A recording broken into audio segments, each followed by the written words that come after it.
Good evening, everybody, and welcome to Carving It Up Live right here on Facebook Live, YouTube, and on Twitter. As always, I am Bryson Carver, and the NBA world just got shaken up big time. Kyrie Irving has requested a trade out of Brooklyn. I'm wearing a Kevin Durant Warriors jersey. The two happen to tie in a bit. I'll get into both topics as we go on the show, obviously starting with the trade request individually to start the show. Also discuss the biggest team that's being floated and has been floated for, I'd say, the last 7-8 months as a possible future destination for Kyrie Irving has been the Los Angeles Lakers. And some are saying, hey, this could make the Lakers a title contender. No, it won't. I will explain why later in the show. Also, John Rivera, the Pham Perspective Podcast, looking forward to getting him on here. He's going to talk about the trade request, what he thinks about it. John's great with the NBA. Look forward to having him on. He's also great with the NFL. His Jets are possibly making a move for Aaron Rodgers sometime soon. We'll see what happens with that. Get his perspective on that, the fan perspective, of course. And we'll get his Super Bowl 57 prediction. Had Alfred on the show yesterday. He's got Kansas City. Alfred's also a Jets fan. Shout out to Alfred Parso Jr., the Rocky Field Jets podcast here on the grid. So be sure to check that out. And at the end of today's show, I'll discuss DeMeco Ryans being hired by the Houston Texans and why. And dear Lord, do I hope I'm wrong on this, but I think it's going to be an abject failure. And not by DeMeco Ryans, but by the fact that I'm not sure he's going to really be put in the position to succeed in his new endeavor. But first, we got to start with the news that Shams Charania broke on Twitter at approximately about 10 minutes before 2 Eastern time. Brooklyn Nets all-star Kyrie Irving has requested a trade. League sources tell The Athletic the franchise has been informed that Irving prefers to move on ahead of the February 9th trade deadline, or he will leave in free agency in July. And we would find out about 20, 30 minutes later from Adrian Wojnarowski, one of the other great sources, of course. Woj tweeted, quote, "There were some talks on a new deal for Irving, but no deal was reached and a trade request was delivered to the organization today. Sources tell ESPN Irving can leave the franchise this summer as a free agent." So, long story short, Kyrie wants out of Brooklyn. Now, does this mean he has played his last dribble as a Net? Who knows? He requested a trade last offseason after KD also requested a trade, and of course, they both ended up staying. So as we sit here today, the Brooklyn Nets are among the upper echelon in the Eastern Conference with Milwaukee and Boston and Philadelphia, and Cleveland for that matter. Cleveland's having a good season. And I'd say December, early January, you start to hear some buy-in by the media about, hey, Brooklyn might be a contender. Y'all watch out for those Nets now. Kevin Durant, once he gets back healthy, he's been out the last few weeks with, I believe, an MCL injury, if I'm not mistaken. Yeah, Kyrie Irving doing what he's been doing on the court, averaging 27 a game. His shooting splits are outstanding. One thing I've always said about Kyrie, dude is incredibly efficient and is underrated in terms of his shooting ability. One of the better shooters the game has seen in quite some time, even though he's been overshadowed by guys like Steph, Clay, and Damian Lillard. Kyrie is a fantastic shooter and a fantastic overall offensive force. We understand all that. And the bench, you got Joe Harris. Nick Claxton is playing well. You've got Seth Curry doing what he's been doing, right? Jacques Vaughn replacing Steve Nash has been a huge upgrade at head coach for him. Now, I never bought into the Nets because I didn't think that they had the defense to stop teams like Milwaukee or Boston. Philadelphia, we can argue about, but now we can't. Philadelphia is going to be a better team, it looks like, pretty soon. But as for Kyrie Irving individually, does this surprise me? No. That it came today, maybe. But that Kyrie Irving requests a trade 6 days before the deadline? No, that didn't surprise me at all. This is who he's been his whole career. And the argument I've always made on the show about Kyrie Irving was, as great as he is, and Lord have mercy, is that dude talented. He is a pleasure to watch in the basketball court. What's his career without LeBron James? What is it? First 3 years of his career, put up good numbers, struggled with injuries, but won an All-Star Game MVP in 2014. But his first 3 years in Cleveland, the Cavs were awful all 3 years. But then they got LeBron, and they went to the finals 3 straight years. And then Kyrie was like, you know what? I'm tired of being Robin. I'm Batman. I'm going to go to an alternative destination. Leave my own team. I don't need LeBron. Goes to Boston, gets hurt a month before the playoffs, like, Celtics are dead. They're done. Yeah, they actually got to within a game of the NBA Finals without Kyrie, with kids, with a 20-year-old Jason Tatum and a 21, 22-year-old Jaylen Brown. Terry Rozier was their third best offensive player. A year later, they got Kyrie back. We're like, okay, these kids got to the Eastern Conference Finals. Put Kyrie back in that mix. Oh, watch out for the Celtics, who got gentlemen swept in the second round. And Kyrie was horrible in that series. So he goes to Brooklyn and plays 20 games, and the Nets have a better winning percentage without him than with him. The next year, Kevin Durant comes back fully healthy, ready to go. So we're like, okay, let's test the KD Kyrie experiment. And a couple weeks into the season, Kyrie out of nowhere says, I'm going to take time away because I'm disturbed by the events that happened at the Capitol on January the 6th. And while anybody with a brain that's screwed on right was outraged at what happened and why it happened, we still had to go to work. Okay, people still had to do what they had to do in schoolwork, whatnot. Kyrie said he's above it all.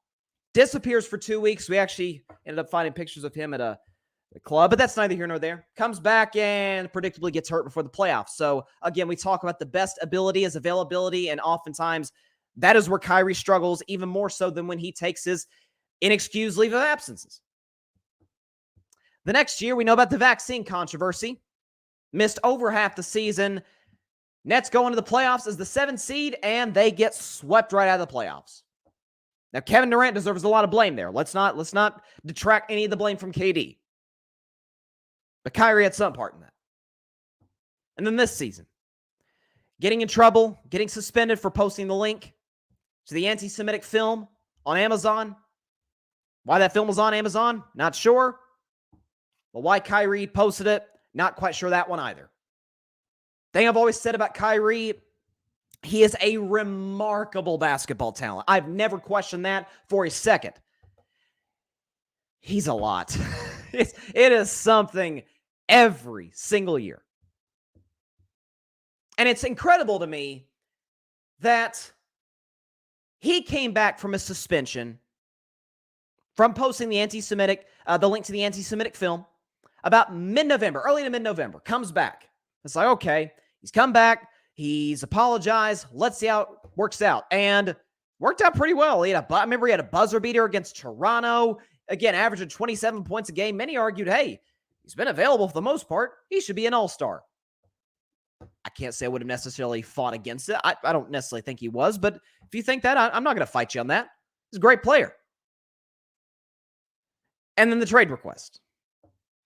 It's amazing to me that Kyrie Irving thinks 2.5 months of good behavior, which is how it was reported by all the media members surrounding the Brooklyn Nets, would give him a contract extension. That's what I get a kick out of.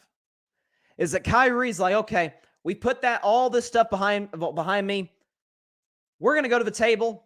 Me, my representatives, which from what I'm hearing, his representative, his agent, is his stepmother, which is a bit odd.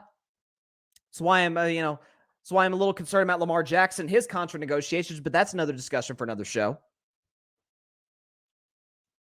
He goes to contract, goes to the table to negotiate, according to Woj at least, and they don't get a deal done. The Nets proposed a contract that Kyrie reportedly found insulting. Now, we don't know the numbers of that. Maybe we'll find out as time goes on. But I have to imagine I don't think the money was the issue. If I had to make a prediction, if we end up finding out Shams, Woj, or one of these insiders report, hey, Kyrie was being offered $35, $40 million a year. That's about what he's making now.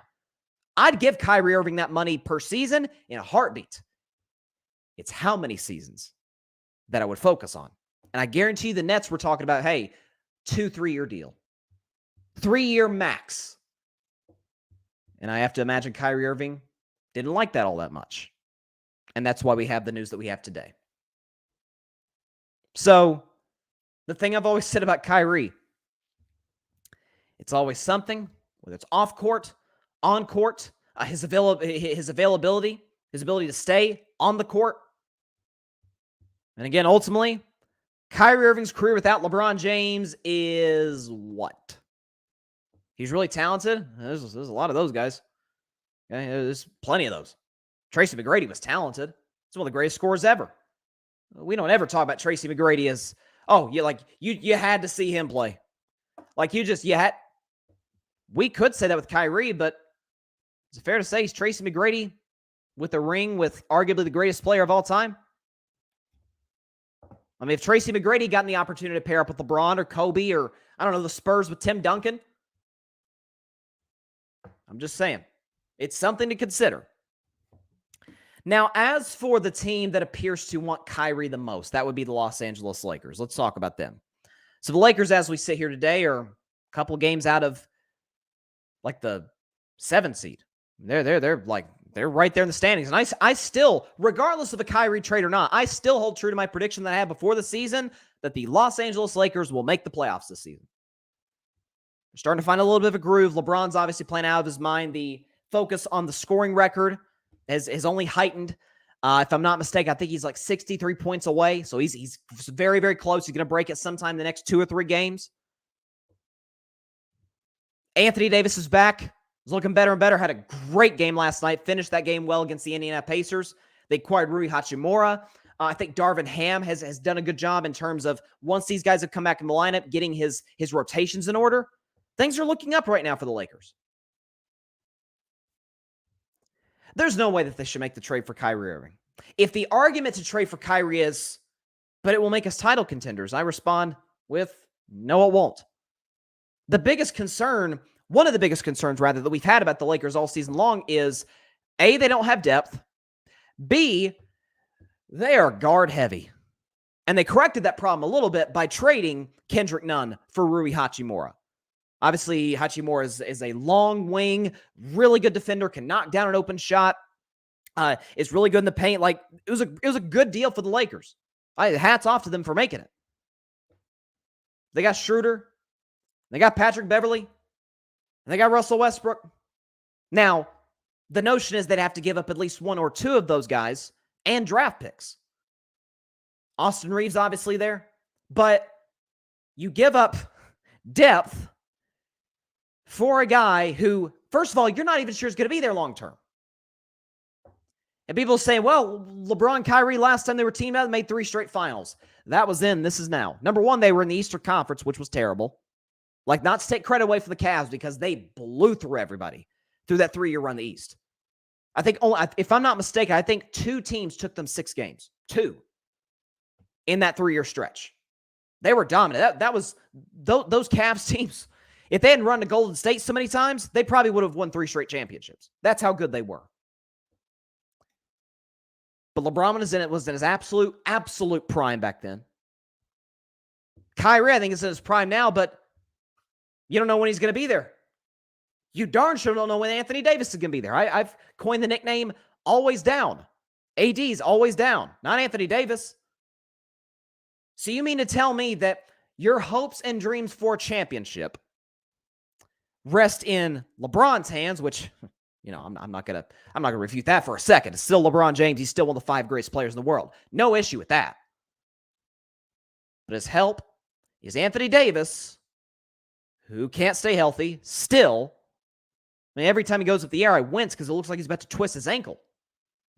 And your third option is Kyrie Irving, who a couple years ago when he was the third option to James Harden, didn't go so well, which is why James Harden wanted to leave.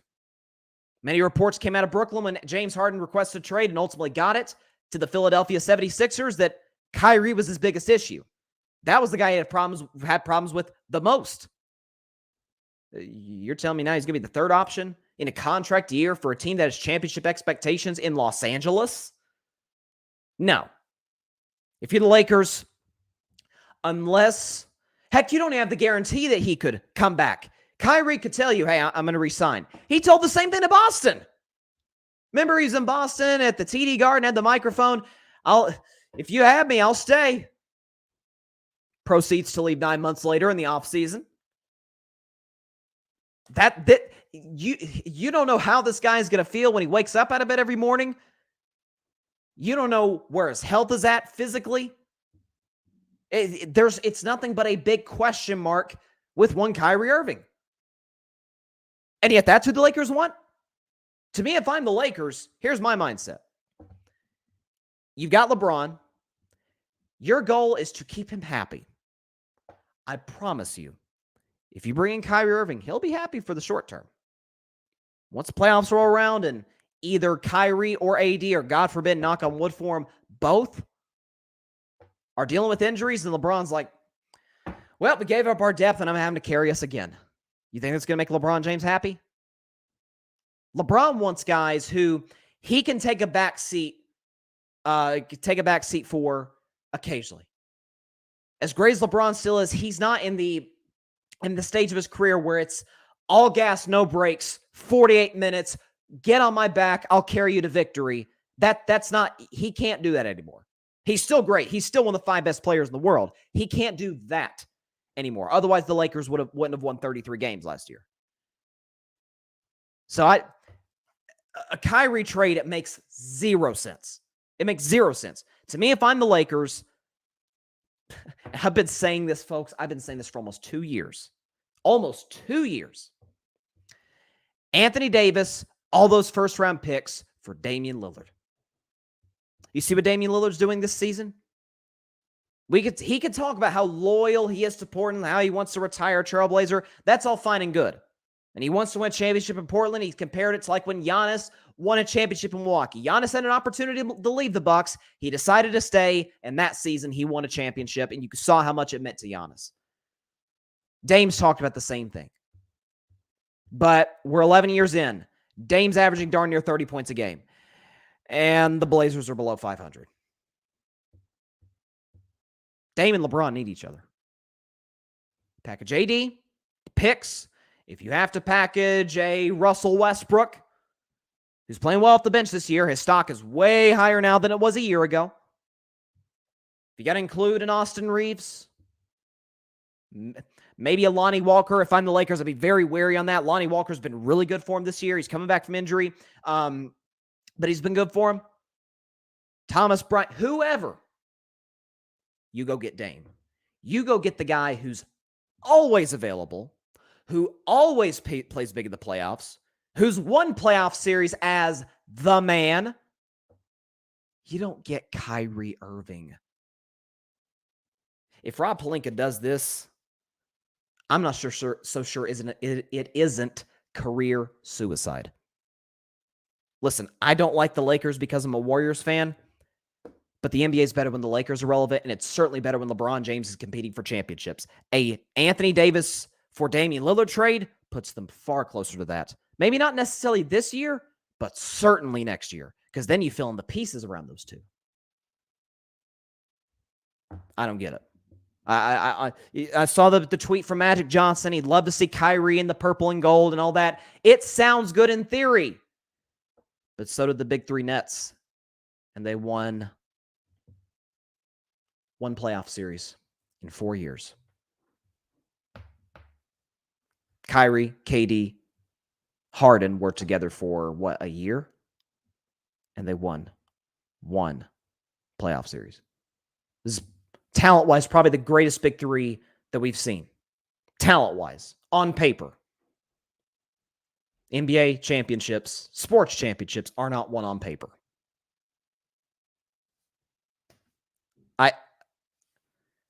To me, it'd be ludicrous for the Lakers to trade for Kyrie Irving.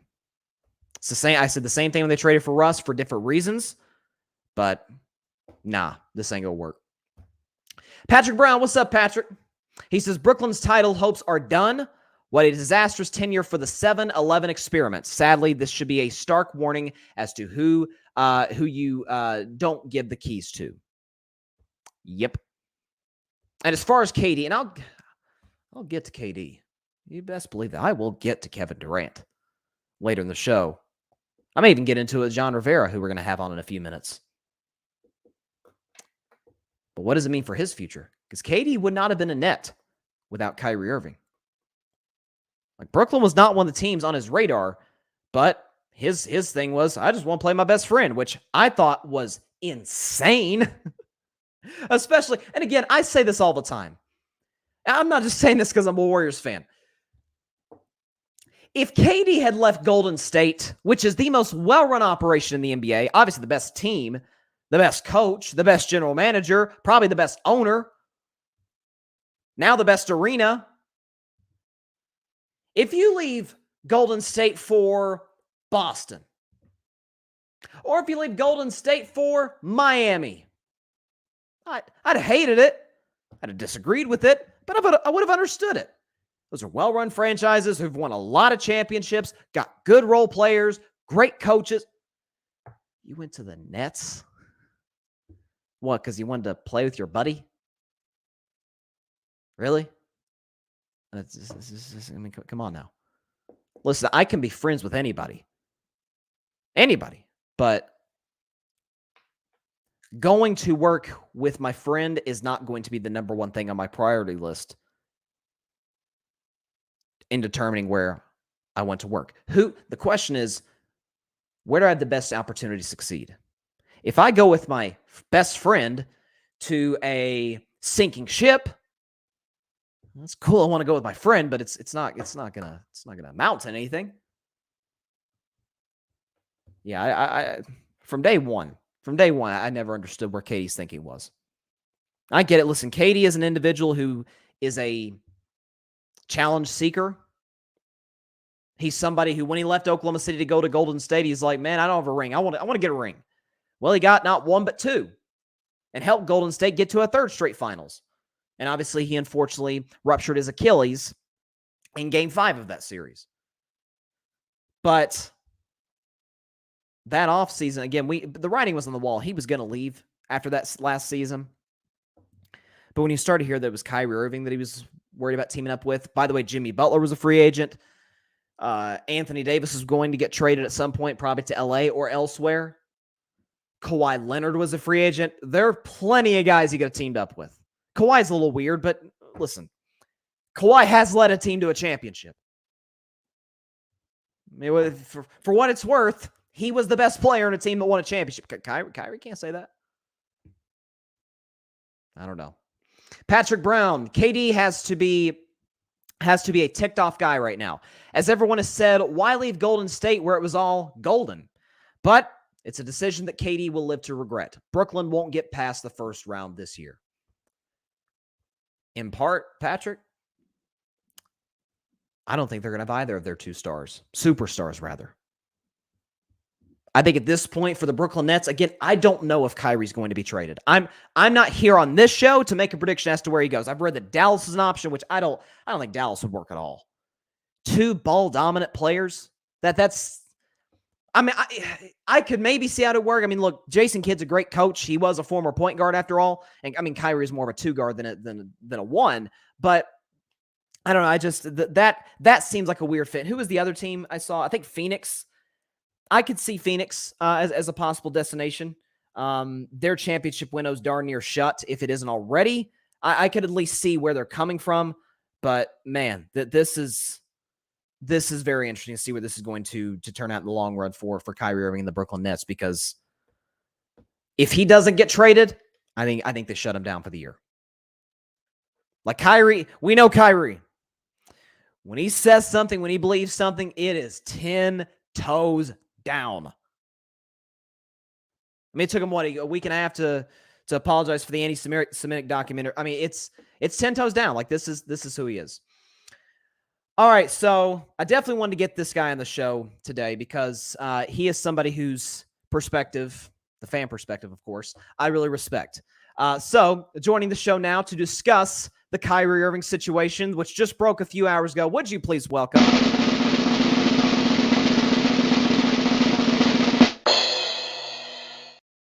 John Rivera to the Carving It Up podcast. What's up, John? Not much, man. What's going on? Doing well. Thank you for coming on the show on such short notice. Right off the bat, when you saw the Kyrie Irving news, what was your first reaction? I was a little surprised at first because, he was been playing good with Brooklyn, not really missing no games. Like I said, everything seemed well. And then, even last week he was like, I want to stay with Brooklyn. Let's talk about a contract extension. So I was like, cool. And then I let it sit in. and it was all calculated. All calculated. You know what I mean? By him asking for, let's talk about contract situations, and they didn't want to talk about anything, and it's around the trade deadline. Yeah, so it's definitely calculated by Kyrie. So ain't surprised. He can't be surprised by anything with Kyrie these days. Yeah, and that's kind of what I've always said is, as a talent, you watch Kyrie for 2 minutes, you're like, talent-wise, he's probably one of the 10 best players in the NBA. The handle, the scoring. I've always said Kyrie is one of the most efficient players. I don't think he gets enough credit for how efficient he is as a scorer, Right. averaging 27 a game for that matter. But the thing I've always been concerned about is availability, whether it pertains to off-court stuff, whether it pertains to his health. Now, his health hasn't been a huge issue this year, to his credit. But it's always a question mark. It's always something every year. So, do you think he gets traded? Because I think it's on the table that they sit him for the year if they're not able to find a trade partner in the next 6 days. Nah, you know what? I think they trade him. I think they trade him because they don't want to, lose him for anything because his contract is up after this season, right? Yeah, he's a free agent in June. Yeah, right. So I think they just give him up, man. Get the best value for him. I think whatever trade they do, the player they get back might not be, on his level, but they'll definitely take like the 2 first-rounders. You know what I mean? Say if they get Russell Westbrook and 2 first-rounders. They'll use them 2 first-rounders and try to flip another player and get another good player over there. You know what I mean? Because they got to worry about, to me, the second best player in the league at the moment. To me, is Kevin Durant. So they got to make him happy as well. So they got to do something with that. So that's the bigger fish, I think. I think the Kyrie thing, I think you just wash your hands with him. Definitely talk to KD, see what's going on, see how he's feeling about everything. And, so get the best trade, you know what I mean, for Kyrie. Get the 2 first-round draft picks. Like I said, you want to get Russ. I was even thinking, even my Bulls, say, for instance, because we're in limbo right now. We're not playing as great. That Lonzo Ball injury definitely set us like, we had like at least, conference championship, levels with all them players together. And his injury really, messed us up. So we're in, I'm hearing whispers about the Bulls as well. So I would definitely, to me, like I said, I was just thinking of my GM hat. I would give up, say, a first-round pick maybe and Alonzo Ball. Say, you know what I mean? This is a player that you're going to get next year. At least you have somebody in-house that's proven to be a good player in a first-round pick. And, I think for Kyrie, I think he'll work good with DeRozan, and then maybe you try to move from Levine and get somebody, to fill that spot. So, well, you hit on a point that I put out there. Yeah, no, for sure. You hit on a point that I really wanted to get into is that how this sets the KD domino into motion is very fascinating. That the only reason KD even wanted to go to Brooklyn was to team up with Kyrie. Like, it wasn't the Brooklyn was never going to get just the one individual player.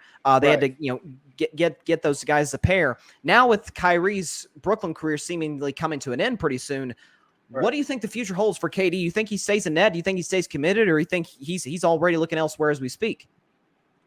Like I said, I think if the Nets don't do anything other than like Kyrie, like I said, they trade him and they just get the picks, like I said, and maybe Russ.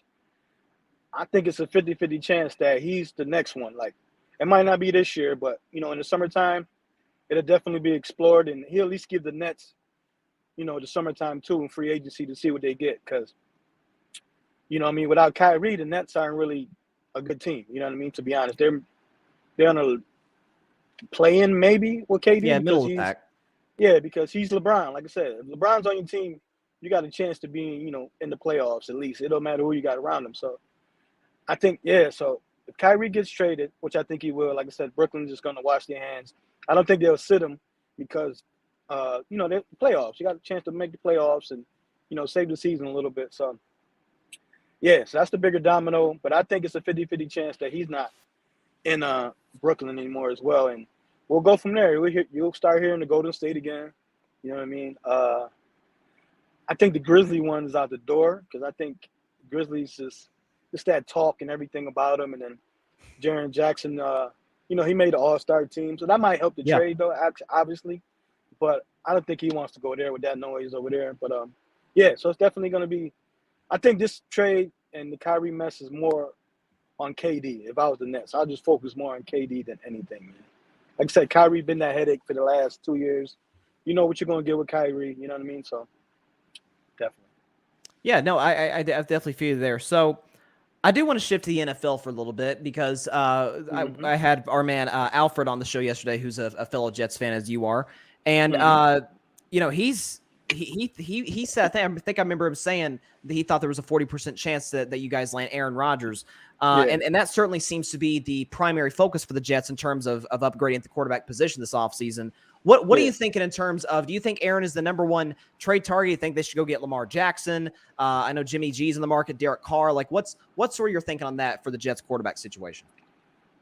Listen, man, as a Jets fan, you know how you know the history. I know, you're a young cat, but you know a little history about the Jets, and free agents flirted with us a lot, man, and we all got left at the altar a lot of times. You know what I mean? The only free agent we landed, and that's because we had the most money, was Le'Veon Bell a few years Yeah. ago. Other than that, people use us as bargaining chips, as negotiating, like Dominic Masu, like he used us a couple years. You know what I mean? So, but to get on back on topic, I love Rodgers, man, but I don't want to get my hopes up because he's a guy that he'll wait to the last minute to literally make his decision. And I'm afraid that we'll lose out, say, on the Derek Carr sweepstakes. Like, he's like my second option. Obviously, Aaron Rodgers, I don't care who you put him in the league, you taking him. Like, I take him over Sure. Lamar Jackson, over a lot of these cats, you know what I mean? So, obviously, you want Aaron Rodgers, but I don't want to lose out on this Carr situation because I think this Carr situation is going to happen within the next couple of days. Like, that's what the reports are saying. Yeah, you see him in Vegas, like, nah, like, you know what I mean? Like, he's already talking junk. He's stirring the pot. He's like, I'm not going to negotiate anything. And obviously, I wouldn't either because he got no trade clause. All the ball is in his court. So he's going to win regardless. But like I said, I'm afraid of us waiting on Rodgers, putting all our eggs in that basket, and Derek Carr goes. And then now we have to wait till free agency and get Jimmy G. I like Jimmy G. He'll be an upgrade, but he can't stay on the field. Right. Ryan Tannehill, I'm hearing, like, we need that guy, man. We need that guy, and that guy is definitely Aaron Rodgers. And I see 50-50 because how he's talking, and like I said, it's the end of the road. When it's the end of the road, it's time to break up. Better now that we're still happy with each other than when we're really bickering. You know what I mean? So, right. But yeah, I wish we get Rodgers, and I hope it happens soon. But I don't want to get my hopes up, man. Like I said, as a Jets fan, you get your hopes up, man. Listen, I can hear the pain in your voice right now. You that fan base, man, has suffered a lot, and I respect y'all for it. And I think long term, I think Carr is probably the better answer, just because the fact he seems to be more durable, certainly seems to be more committed. Does he give the upside Rodgers does? No. Right. But this is a guy who's dealt with a lot of crap in Oakland and Las Vegas, and still came through it looking pretty good. So, last question before we get you out of here. Yep, Super Bowl 57 is in 9 days, excuse me, between the Philadelphia Eagles and the Kansas City Chiefs. I'm just going to ask you point blank, John Rivera, who you got? Who I got? See, I don't want to spill the beans too much, Okay, that's fine. That's fine. Yeah, because we got, our Super Bowl special. I'm gonna call you to give your opinion on it as well. I mean, we doing it on Sunday, so I'll give you a shout. But I think it's gonna be a great game, though, man. I think the two teams that deserve to be in there are in there. I did have Cincinnati because just how they was rolling, and they had a KC number, but they talked a little too much junk going in there and Barrelhead, and their confidence got too high, and that bad man and that defense that came to play took care of their business. And even on your show, and I've talked, I've been on Philly all year, that, and I've been high on Philly, and they just steamroller, man. They look like a well-oiled machine, man, and they definitely gonna be here for the next couple of years. Get Jalen Hurts gonna get paid, and like I said, they got a nice talent over there coaching, so that's gonna be good. But like I said, it's gonna be a good game overall. I do see mid 20s, 29, 27 type of game, 31, 27 type of game. It's gonna be close. It's gonna be entertaining, man. So I can't wait to see it, man. It's gonna be a good one. I do agree with you there. Once we get the prediction from you, from the Pham Perspective, I'll definitely put it down because you technically were a guest on Carving It Up leading up to the Super Bowl. But yeah, John Rivera, I appreciate you coming on the show, taking the time out of your day. Have a good one, my man. Appreciate you too, man. It was John Rivera of the Pham Perspective Podcast. You can check out their show on all podcasting platforms. Always love having him on to bring the Pham Perspective. But yeah, he makes some good points about Aaron Rodgers that, if you're so intent, if you're so focused on that one, the right decision will kind of pass over your head. And I mean, look, something else too. We can say all we want about the Packers not being as talented as the Jets, and I would probably agree with you. Certainly the Jets' talent has a longer they've got better young players than Green Bay does. But that said, Aaron Rodgers had an opportunity against the Detroit Lions at Lambeau Field in what was essentially a playoff game for Green Bay. And he did what he typically does in these type of games. So that's another aspect to it that I think, makes a lot of Jets fans maybe like John kind of, have to give them cause for pause. Got a couple, excuse me. Gosh, we got some in my throat.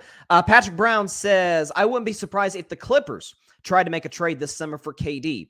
And we know who'd be the happiest person in the world, Skip Bayless. Yeah, Skip Bayless seems to be, ever since Kawhi joined the Clippers, seems to be like an adoptive member of the 15-person fan base in Los Angeles. I know there's like Clipper Darrell, Marcellus Wiley, Billy Crystal's a Clippers fan. Like it's like it. Everybody's like, well, how do they sell out? The crypto.com and the Clippers play there. It's very simple, folks. It's very simple.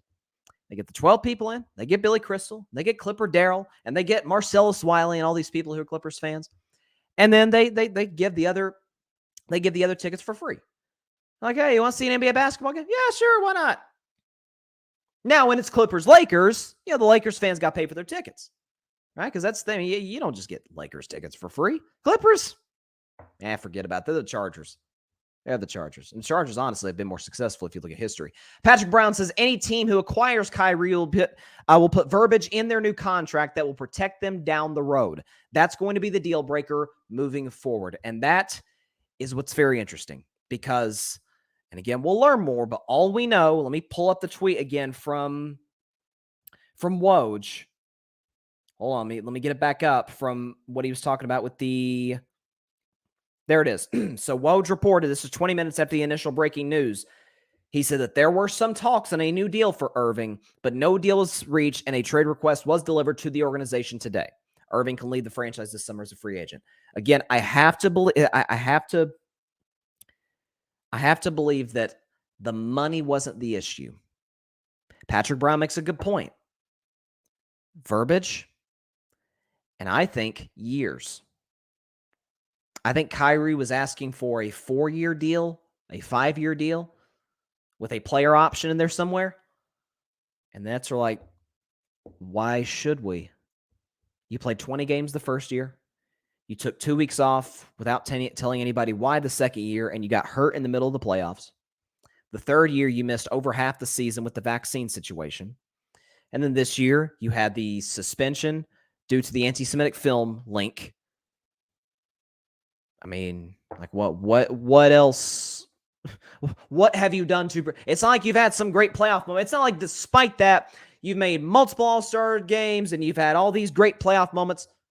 No, actually the team has been better without you ever since you joined. So that's what John says. John says in the comments, he says 15 person. I'm sorry. I got to tell the truth. Hey, man, I mean, who do you know? I'm going to ask people who live in Los Angeles or live on the West Coast minimum. Who do you know it's Clippers fan? I mean, come on. I mean, my guy, Barry Grant Jr., shout out to Barry. He makes the joke about Clippers being in the basement, and these days it seems like the Lakers are in the basement right there with them. But, I mean, what are the... I mean, that's what they are. They've been a one Western Conference Finals in their history. Now, they're better run now. Steve Ballmer and Jerry West, Ty Lue coaching the team. It's a good roster. What do we talk about here? This is like the golden era. This is like the golden era of Clippers basketball. It's like we need to hang a banner just for making the conference finals. It's like when the Indianapolis Colts, why they did this, I have no idea. They have 2 Super Bowls, which, 2 Super Bowls is not bad as a franchise. And they hung that banner, AFC finalist, when they lost 45-7 in the AFC championship game to the Patriots. Like, that's what it feels like. Taylor Swift has more banners at the crypto.com or the crypt, whatever you want to call it. If you still want to call it Staples, be my guest. Taylor Swift's got more banners than the Clippers. Come on now. It's ridiculous. Patrick Brown says any team who signs him is likely a 2-year, $80 million contract due to his track record. That's it. That's it. I mean, again, I would say what in sport, in life, but especially in sports, that's why I think we love sports. Nothing is given, everything is earned. What has Kyrie Irving done over the last 4 years to earn it? Has his play been great? Yes. Been a lot of great players in the NBA. Not saying they're easy to find, because they're not. Guys like Kyrie Irving, talent-wise, don't just come around, every year. Like he's a remarkable talent. Yeah, exactly. Grid Network, which I assume is Barry. You ever seen anybody in a Clippers hat? Anybody? I mean, come on. Jeez. I mean, it's ridiculous, guys. Clippers don't have a fan base. 15 people. I'm sure the organization, it's well run now. It's not the Donald Sterling Clippers. It's the Steve Ballmer Clippers. Steve Ballmer's a great owner. He lets the players bring their families and I'm sure staff that works at the arena, let them bring their families. Like that's what it is. Come on. It's ridiculous. But something else, I know we spent the whole show on Kyrie Irving, but one more topic, and then I'll get to the DeMeco Ryans hiring to end the show. But last NBA topic today, and John hit on it, and I appreciate him for doing so. What's this mean for Kevin Durant? The only reason he went to Brooklyn in 2019, that summer, was to be with Kyrie Irving. Well, there's nothing attractive about Brooklyn. Yeah, they had a young core group of players. Yes, Kenny Atkinson was a good coach who Katie and Kyrie ended up getting fired. He's now an assistant for my Warriors. But what's this mean for KD? Need we forget that 7 months ago, KD asked out of Brooklyn? Now he backed out of that after having a meeting with Sean Marks, with Joe Tsai, with Steve Nash, who is now no longer the head coach of the Nets, of course. He resigned that position. There's a team that resides in the Bay Area, currently sitting here with a record of 26-26. I happen to be a fan of that team. They're the defending NBA champions. They've won half the championships in the last 8 seasons. And they happen to be a team that Kevin Durant used to play for 3 years. They are the Golden State Warriors. According to multiple sources last summer, according to Steph Curry himself in a Rolling Stone piece, they had discussions about KD. Golden State is going on this right now. Now, to be clear, do I think they can, as weak as the Western Conference is, get to the finals without Kevin Durant with this group? Yeah, I do. Absolutely. I think some of the fact that the Warriors are 26-26 is simply put, they don't care about the regular season. From the bottom of my heart, honest to God, I believe that. I mean, talent-wise, does this look like a talent-wise? Again, we talk about the roster. Does it look like a 26-26 team? Does this look like a team that returned most of their players from last year's championship team? They struggle defensively. Turnovers has always been a part of Golden State's offense, just because a lot of motion, a lot of ball movement. You're going to make a careless mistake here and there. But the turnovers have been out of control. Last night, it was really bad against the Denver Nuggets, who are having a great season, by the way. 30 points per game. Great wing defense can make up for a lot of that. You say, well, Bryson, how would they get this deal done? It's actually quite simple. So if you're the Nets, you're like, okay, we are going into a rebuild. If Kyrie wants out, if KD wants out, We are unfortunately stuck with Ben Simmons and that albatross of a contract. I don't know what they're going to do with that.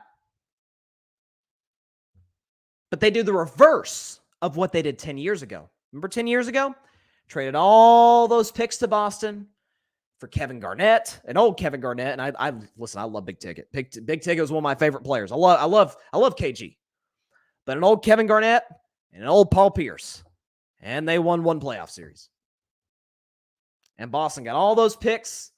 They got Jaylen Brown and they got Jason Tatum. They got the core of the team, basically, through that trade. Brooklyn now has the opportunity to do the reverse. Except on the other hand, Golden State doesn't get an old Kevin Durant. He's 34. It's not old. He's averaging 30 points a game on well over 50% shooting. And he's not like a back to the basket guy by any stretch of the imagination. He can't score down low. But I mean, like I always say, if you had to build the perfect offensive player, you'd build Kevin Durant. The finishing ability, the handle, the shooting from the outside, the mid-range is deadly. He's a knockdown free throw shooter, high 80s guy. What does Golden State give up? I don't know if y'all been watching. If you haven't, don't feel bad about it. I mean, the only reason I watch every dribble of every Warriors game is because I am a Warriors fan, just like you do with your team. Jonathan Kuminga looks really good. Athleticism. He's now really kind of grown into his body a little bit. He's found a way to use that to his advantage to get to the rim. His three-point shot's improved, and dude is shut down on defense. James Wiseman, saw him last night. Did you see him when they played KD and the Nets in December? That potential's flashing. You don't think Brooklyn didn't see that in their own arena a couple months back? Have a hard time believing they didn't. And you're like, well, that by itself isn't going to get the job done. No, here you go. Hear me out. You're going to need to get a guy who's proven, a guy who's borderline all-star level guy. A guy who seems to have a very weird relationship with the Hall of Famers in the organization. But a guy who is a bucket getter, Jordan Poole. Put him in the package. And then you attach multiple first-round picks. They say, well, Bryson, Golden State's going to be kind of terrible in like 3 to 4 years. Maybe less. Yeah, sure they will. Yeah, I absolutely agree. But as I always say, this is why I committed the 49ers when they traded for Christian McCaffrey. This is why I committed the Rams last year when they traded for Von Miller and went out and got Odell Beckham Jr. When you have a team that can compete for a championship, when you have a roster that is good enough or borderline good enough to compete, you strike while the iron's hot. You have to. And don't tell me that Golden State isn't at least a little interested. And KD isn't at least a little interested in coming back. Woj reported it last summer. Multiple other sources. You don't think KD, after having to deal with weird Kyrie Irving for 4 years, is like, dang. Man, I miss playing in Golden State when I, didn't have to deal with all these weird personalities. I could, in the words of Kevin Durant himself, just go hoop. There's no better destination in the NBA where KD would get to do that than Golden State. Steph and Draymond, they're the leaders. Steph's more lead by example guy. Draymond's the more vocal guy. We know KD and Draymond are cool now. The incident 4.5 years ago, that's old news. You still have Andrew Wiggins. You still have Kevon Looney as your big man presence. Dante DiVincenzo has been great for Golden State off the bench, has been excellent, has been an outstanding replacement. And I love Gary Payton II. I wish we'd have kept him. But Dante DiVincenzo has been a remarkable replacement. JaMychal Green gives you size off the bench. Add KD. Klay Thompson's averaging 20 points a game. Steph Curry's doing what he's doing. Had he not gotten injured, he probably would have been in the MVP discussion. Andrew Wiggins, he's come out a little bit slow since coming back from the injury, but he'll get his rhythm. It's expected for a player coming off an injury to be dealing with that. Which is why I'm wearing the KD jersey, ladies and gentlemen. Listen, Kevin, Wayne Durant, if you are listening or watching, which you are likely not, but if you are more than welcome to come home, my man. This is where you have created your legacy. This is where you've seen the pinnacle of what winning basketball at the highest level is all about. No team he's ever played with. OKC, Golden State, or Brooklyn. No team he's ever played for. And KD would fit anywhere. He's an all-time great player. I think he's one of the 15 greatest to ever do it. Absolutely. There's no way he fits better than Golden State. The way Steve Kerr runs that offense with Draymond, coming off screens, getting easy shots. You don't always have to be the focal point every single night. And if you're the guy, even if you're the number 2, I think Steph's a better player than KD. But let's just say he isn't for the moment. Your second best player this go-around, Steph, is durable, is a guy who doesn't have to try to lead. Some guys are leaders and some guys aren't. But Kyrie Irving tries to be one. That's the problem. Kawhi Leonard don't try to be a leader. That's why I always give Kawhi. Kawhi plays into what makes him great. Kyrie at times does not in terms of his leadership. Steph doesn't have to try. He already is a leader. If KD's having an off night, that's fine. You got Steph. And Clay is not the Clay of old, but he can still get you 30. Especially in a game 6. No good team in the NBA has more assets to go get KD than Golden State does. And I would argue there's no marriage or remarriage in this case in the NBA where both sides kind of need each other more than the Golden State Warriors and Kevin Durant. Come on home, KD. This is where you belong. 35 is going to get retired. You got the 2 championships already and the 2 finals MVPs. Remember KD a year ago? Remember he put the Heat on his preferred trade list and he put the, the Suns? Cultures that were already established. KD let us know from the beginning. This wasn't about him leading a team to championship. He wanted to go hoop and go to cultures that were already set in stone. Just pick back where we left off. More than welcome to come back, Kevin. More than welcome to come back. Get the best duo in the NBA back together. Patrick Brown says Golden State has the players to swing a trade for. Moses Moody, James Wiseman, Jonathan Kuminga, possibly Wiggins or Poole as a sweetener. You're going to have to include Wiggins or Poole. I prefer Poole because I think there's a really weird dynamic between not just Poole and Draymond, but Poole and Steph. Again, Steph got thrown out of a game. He got so mad at Jordan Poole. Steve Kerr chirps at Jordan Poole more than anybody from the bench. And Wiggins is the better defender, by the way.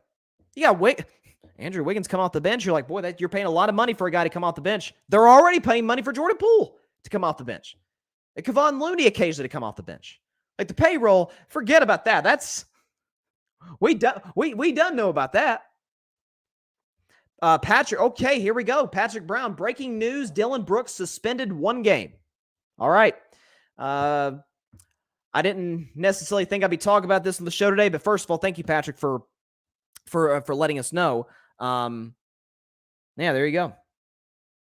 Okay, so before I get to that, which Patrick, you're the first to tell me, so I appreciate that. Thank you for letting me know in the comments.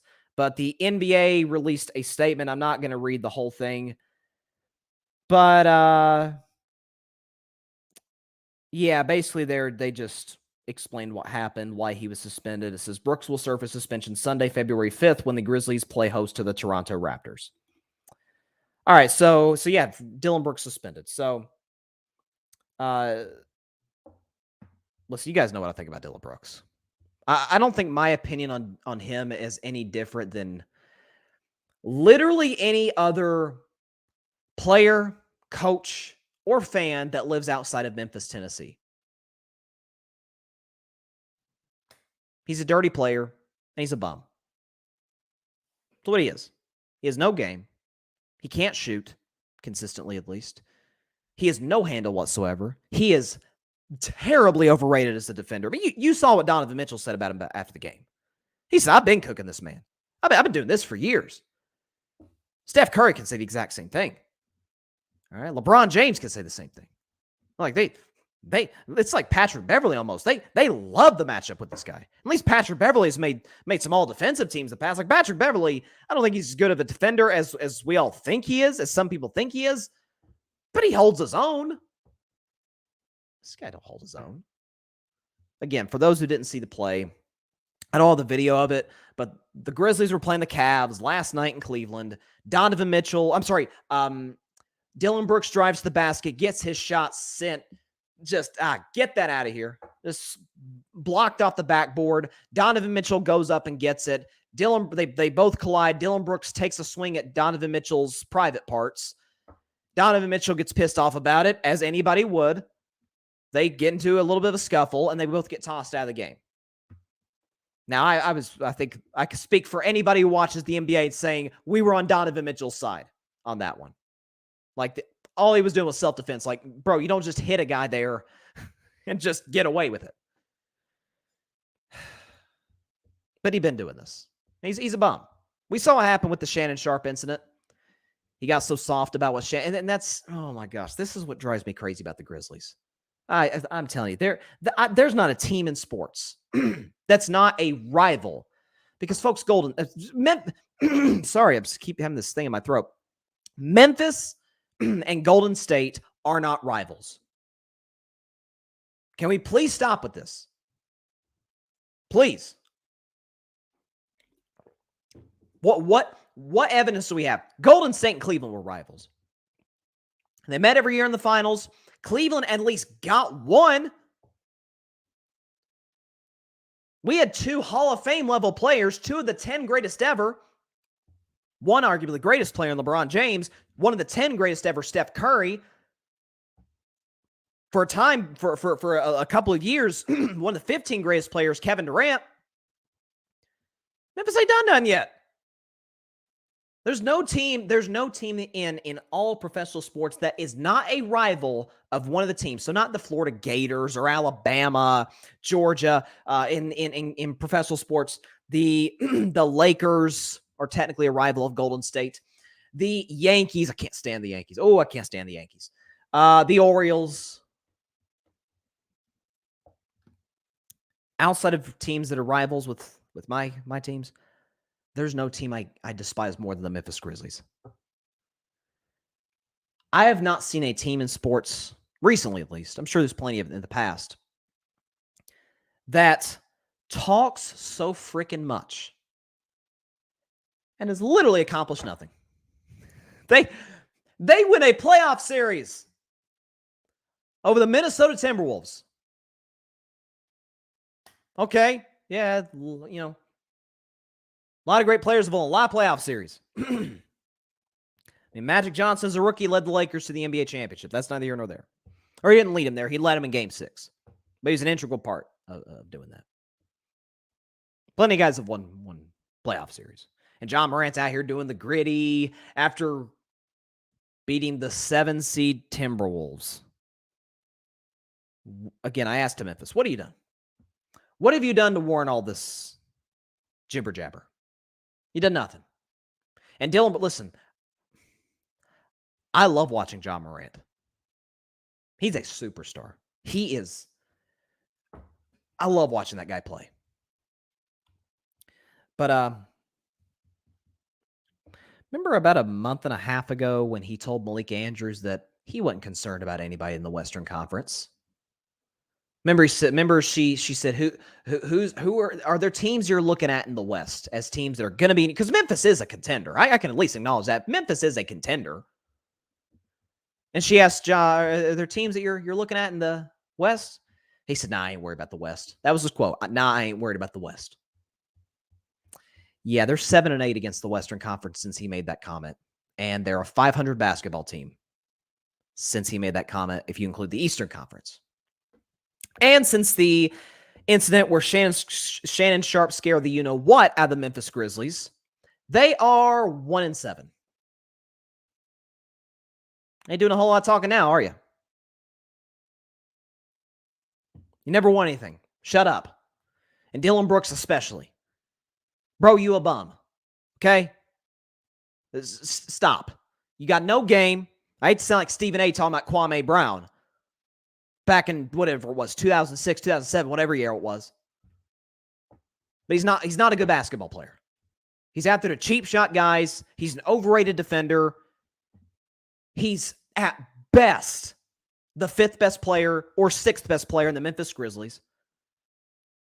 And yet he's the one making all the headlines. Why? Because he's getting into battles, verbal altercations, because God and everybody knows he don't want no smoke with Shannon Sharp. None of the Grizzlies do. Dylan Brooks definitely don't. He's out here getting into scuffles with other NBA players. Bro, your game can't back it up. Your team can't back it up. You ain't never done nothing. So yeah, he's a bum. Sorry, just had to. I didn't think I'd be discussing the Dylan Brooks situation. I think one game is too light, Patrick. I think it should have been 2 or 3. I mean, he swung at the literally the last part you need to swing at on a guy. Like, oh Lord. But at least he was suspended. That's all that matters. That's what he does. And then John just has to come in and make it worse. He says, let's go Yankees. Anytime I bring up that team in New York, he always. I can always count on you, John. I love you, man. Appreciate you coming on the show. Last topic of the day. Please come to Golden State, Kevin. You're more than welcome to come back.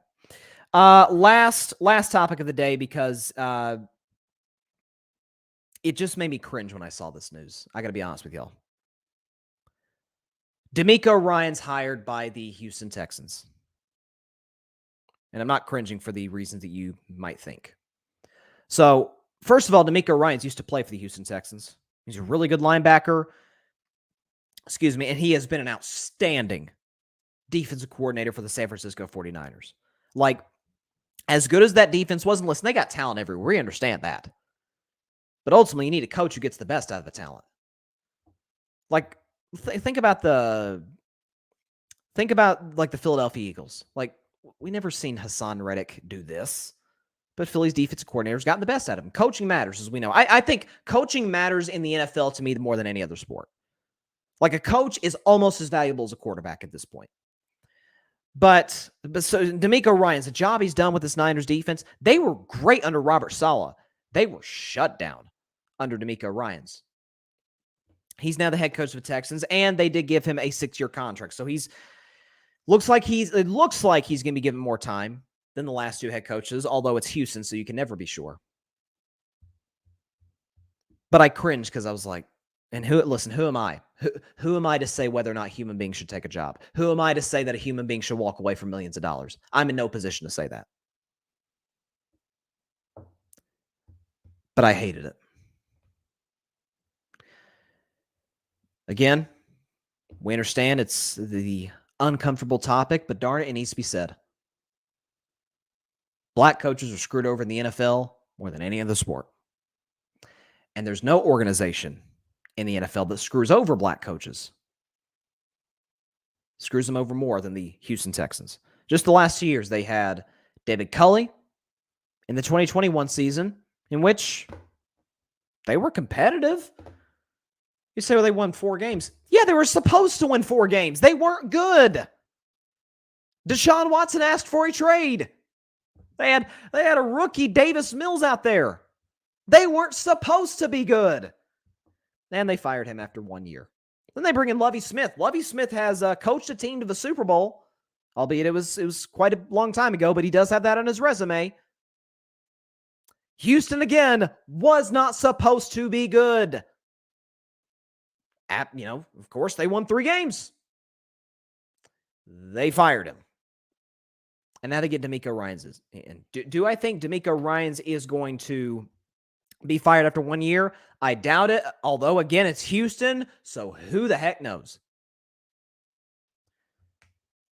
But what worries me about this is because due to the clown ownership that's in Houston, Cal McNair in particular, the general manager, and the roster, simply, folks, it's not very good. There's a reason, excuse me, There's a reason that the Texans have the second overall pick of the draft. They're not a very good football team. They're going to ask this man to turn it around. And this isn't a situation like if he were asked to turn around Green Bay, which for all the criticism I've had of the Packers from the top on down, they have solid, not only great, but solid upper management. This isn't like being asked to turn around the New York Giants, which obviously Brian Daboll has done masterfully.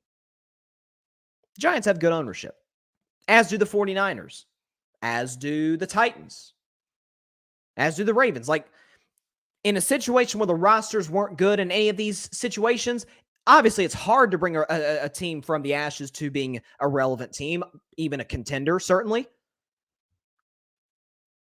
But Houston? No, that's a different story. It's like being asked to turn around Cleveland. It's bad ownership. They go through general managers like a kid goes through candy. The same can be said about how they go through coaches. And that's the Houston Texans. Now, in all likelihood, the Texans are going to select a quarterback. Is it Bryce Young? Is it C.J. Stroud? Will Levis? Who knows? We got a long way to go to the draft. We haven't even played the Super Bowl yet. Let's cross that bridge when we get there. But what worries me is that if DeMeco Ryans is not able to turn around the Houston Texans in 2 years, 3 years, he'll get fired. He may not get another opportunity. And that is the crappy, effed up truth about it. Jim Caldwell was hired by the Detroit Lions in 2014. Made the playoffs his first year, went 11-5, missed his second year, went 7-9, made it his third year, 9-7, went 9-7 again his fourth year, missed the playoffs, and they fired him. He has never gotten a job since. Marvin Lewis took the Bengals to the playoffs year after year after year with Andy Dalton as his quarterback. Got fired after the 2018 season. Has not gotten a job since.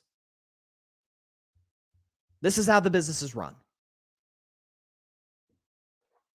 And that's what freaking terrifies me about DeMeco Ryans. Because I think he's one of the bright minds, the bright young head coaches in the NFL. I hate that he was hired by the Houston Texans, that he agreed to a contract with them. Again, I am in no position to say what a grown man or grown woman should do, especially when you're talking about millions of dollars. But I hate this. I wish nothing but the best for DeMeco's Ryans. I am pulling for him, man. But the NFL, more than any other league, is the good old boy system as it pertains to owners who ultimately make all the calls. I'm just worried that when it's all said and done, that should DeMeco Ryans get fired if he doesn't turn around the Houston Texans, which, by the way, is a darn near impossible job to do because of the ownership. I'm scared that he'll never get another opportunity again, which sucks. Again, I'm pulling for DeMeco. I think he's a brilliant young coach. I would have much rather seen him go to a Denver, which for all the issues there, it's a good front office. That we know. Arizona, even though it's been a little up and down, you've got talent there. The Bidwell family is competent. Not great, but competent. Houston can't even say that. Yeah, it's a messed up system when it comes to black coaches in the NFL. Has been for a long time. The Rooney Rule clearly does not work. I don't know what the alternative is. I've been saying that for a long time. I don't know what the alternative to the Rooney Rule is. But all I do know is we need fixing in terms of how the hiring process goes. It's oh man, I'm so pulling for DeMeco Ryans, but gosh, I hate that he took the Houston job. Hate it. I also hate to end the show like that, but I'm just being honest. I think it's probably one of the 3 or 4 worst jobs in the NFL. mean, the Texans are going to start their 4th straight season with a new coach. 4th straight season. 2020 it was Bill O'Brien. 2021 is David Culley. 2022 is Lovie Smith. 2023 it's going to be DeMeco Ryans. I hate it.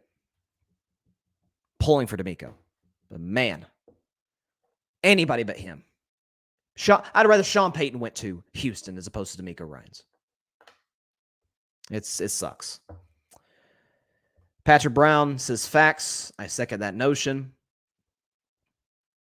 It almost like when I saw the news, DeMeco Ryans, and we'd been hearing reports, we've been hearing stuff that he'd been talking to the organization, but man, but look, as I tweeted the other day, if anybody can turn it around, it's him, because I do think he's that bright of an defensive mind. We'll see. All right. That is all the time we have for today's show. Again, I hate to end on a note like that, especially in such a chaotic day, to use the name of Patrick's podcast, the Chaotic Sports Podcast. But that is all the time we have for today's show. Thanks to John Rivera of the Pham Perspective Podcast for stopping by, as always.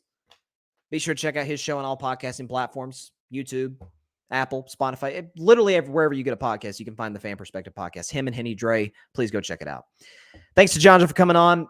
Be sure to catch Carving Up Live on Monday at 6 p.m. Eastern, 3 p.m. Pacific time on Facebook Live, YouTube, and on Twitter. And also be sure to like, share, comment, and take 2 seconds out of your day. Hit that big red subscribe button.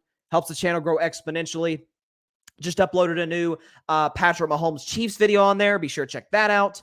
From this past Monday's show, from the AFC Championship game. We're in for a good Super Bowl. We are about to go into Super Bowl week. It's been a long season, although it feels like it's flown by. It's down to the last 2. Have a lot of guests on next week. A lot of Super Bowl discussion, a lot of Super Bowl talk. Definitely looking forward to it. And, not just the Super Bowl, but LeBron's going to pass Kareem next week. Listen, fasten your seatbelts because we are in for an amazing week in the world of sports. I cannot wait.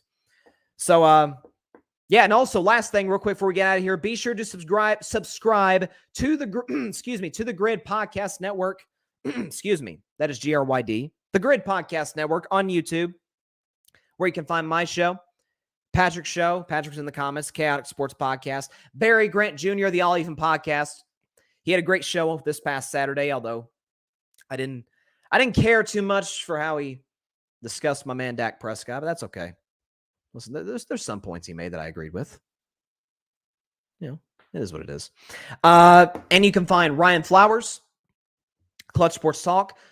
Alfred Parsar Jr., who was on the show yesterday, he's making some great content. If you're a Jets fan, if you're an NFL fan who just likes to hear talk about one individual team, we get to talk about all these teams all the time. If you just want to zero in on one, Rocket Fuel Jets podcast is your go-to place. Please go check out Alfred's show, his YouTube channel. Also check out his stuff on the Grid.